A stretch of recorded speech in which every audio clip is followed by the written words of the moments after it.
Chapter 10 The Voyage.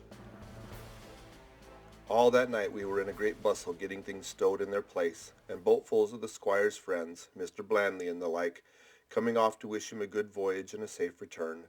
We never had a night at the Admiral Benbow when I had half the work, and I was dog-tired when a little before dawn the boatswain sounded his pipe, and the crew began to man the capstan bars. I might have been twice as weary, yet I would not have left the deck. All was so new and interesting to me. The brief commands, the shrill note of the whistle, the men bustling to their places in the glimmer of the ship's lanterns. "Now, Barbecue, tip us a stave," cried one voice. "The old one," cried another. "Aye, aye, mate," said Long John, who was standing by with his crutch under his arm, and at once broke out in the air in words I knew so well. 15 men on a dead man's chest, and then the whole crew bore chorus. Yo-ho-ho, and a bottle of rum, and at the third ho drove the bars before them with a will. Even at that exciting moment it carried me back to the old Admiral Benbow in a second, and I seemed to hear the voice of the captain piping in the chorus. But soon the anchor was shored up, soon it was hanging dripping at the bows, soon the sails began to draw and the land and shipping to flit by on either side, and before I could lie down to snatch an hour of slumber, the Hispaniola had begun her voyage to the Isle of Treasure. I am not going to relate that voyage in detail. It was fairly prosperous. The ship proved to be a good ship, the crew were capable seamen, and the captain thoroughly understood his business. But before we came the length of Treasure Island, 2 or 3 things had happened which require to be known. Mr. Arrow, first of all, turned out to be even worse than the captain had feared. He had no command among the men, and people did what they pleased with him. But that was by no means the worst of it, for after a day or 2 at sea he began to appear on deck with hazy eyes, red cheeks, stuttering tongue, and other marks of drunkenness. Time after time he was ordered below in disgrace. Sometimes he fell and cut himself. Sometimes he lay all day in his little bunk at one side of the companion. Sometimes for a day or 2 he would be almost sober and attend to his work, at least passably. In the meantime we could never make out where he got the drink. That was the ship's mystery. Watch him as we pleased, we could do nothing to solve it. And when we asked him to his face, he would only laugh if he were drunk, and if he were sober, deny solemnly that he ever tasted anything but water. He was not only useless as an officer and a bad influence amongst the men, but it was plain that at this rate he must soon kill himself outright. So nobody was much surprised, nor very sorry, when one dark night with a head sea he disappeared entirely and was seen no more. "Overboard," said the captain.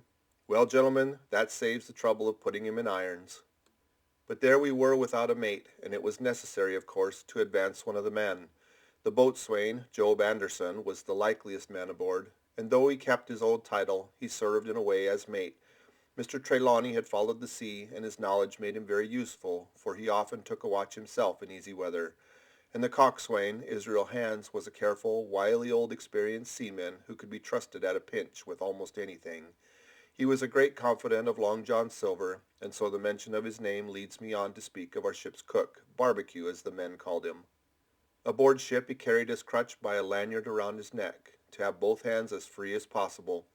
It was something to see him wedge the foot of the crutch against a bulkhead, and propped against it, yielding to every movement of the ship, get on with his cooking like someone safe ashore. Still more strange was it to see him in the heaviest of weather crossing the deck. He had a line or 2 rigged up to help him across the wildest spaces, Long John's earrings they were called, and he would hand himself from one place to another, now using the crutch, now trailing it alongside by the lanyard, as quickly as another man could walk. Yet some of the men who had sailed with him before expressed their pity to see him so reduced. "He's no common man, Barbecue," said the coxswain to me. "He had a good schooling in his young days and can speak like a book when so minded. And brave. A lion's got nothing alongside of Long John. I seen him grapple 4 and knock their heads together, him unarmed."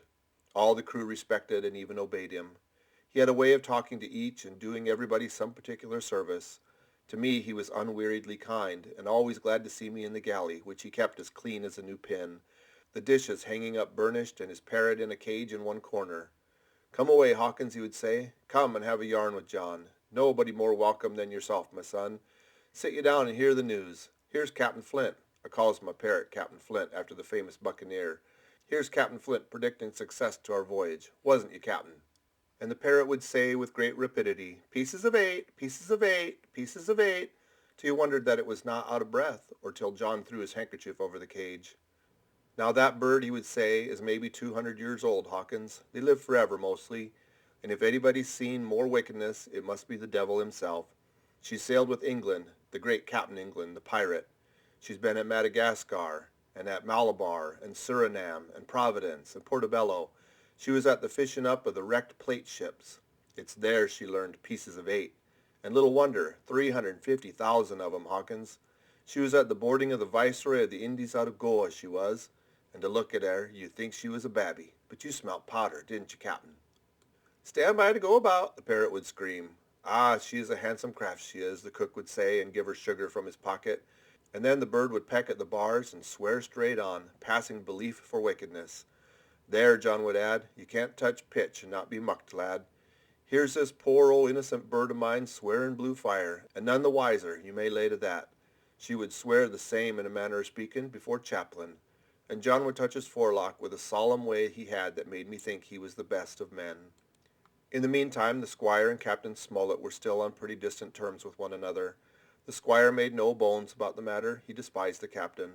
The captain, on his part, never spoke but when he was spoken to, and then sharp and short and dry, and not a word wasted. He owned, when driven into a corner, that he seemed to have been wrong about the crew, that some of them were as brisk as he wanted to see, and all had behaved fairly well. As for the ship, he had taken a downright fancy to her. She'll lie a point nearer the wind than a man has a right to expect of his own married wife, sir. But, he would add, all I say is, we're not home again, and I don't like the cruise. The squire at this would turn away and march up and down the deck, chin in air. A trifle more of that man, he would say, and I shall explode. We had some heavy weather which only proved the qualities of the Hispaniola. Every man on board seemed well content, and they must have been hard to please if they had been otherwise. For it is my belief that there was never a ship's company so spoiled since Noah put to sea. Double grog was going on the least excuse. There was duff on odd days, as for instance if the squire heard it was any man's birthday, and always a barrel of apples standing broached in the waist for anyone to help himself that had a fancy. Never knew good to come of it yet, the captain said to Dr. Livesey. Spoil forecastle hands, make devils. That's my belief. But good did come of the apple barrel, as you shall hear, for if it had not been for that, we should have had no note of warning, and might all have perished by the hand of treachery. This was how it came about. We had run up the trades to get the wind of the island we were after. I am not allowed to be more plain. And now we were running down for it, with a bright lookout day and night. It was about the last day of our outward voyage by the largest computation. Sometime that night, or at latest before noon at the morrow, we should sight the treasure island. We were heading south-southwest and had a steady breeze abeam and a quiet sea. The Hispaniola rolled steadily, dipping her bowsprit now and then with a whiff of spray. All was drawing alow and aloft, and everyone was in the bravest spirits, because we were now so near an end of the first part of our adventure. Now, just after sundown, when all my work was over and I was on my way to my berth, it occurred to me that I should like an apple. I ran on deck. The watch was all forward, looking out for the island. The man at the helm was watching the luff of the sail and whistling away gently to himself, and that was the only sound except the swish of the sea against the bows and around the sides of the ship. In I got bodily into the apple barrel, and found there was scarce an apple left. But sitting down there in the dark, what with the sound of the waters and the rocking movement of the ship, I had either fallen asleep or was on the point of doing so when a heavy man sat down with rather a clash close by. The barrel shook as he leaned his shoulders against it, and I was just about to jump up when the man began to speak. It was Silver's voice, and before I had heard a dozen words, I would not have shown myself for all the world, but lay there, trembling and listening, in the extreme of fear and curiosity. For from these dozen words I understood that the lives of all the honest men aboard depended upon me alone. End of chapter 10.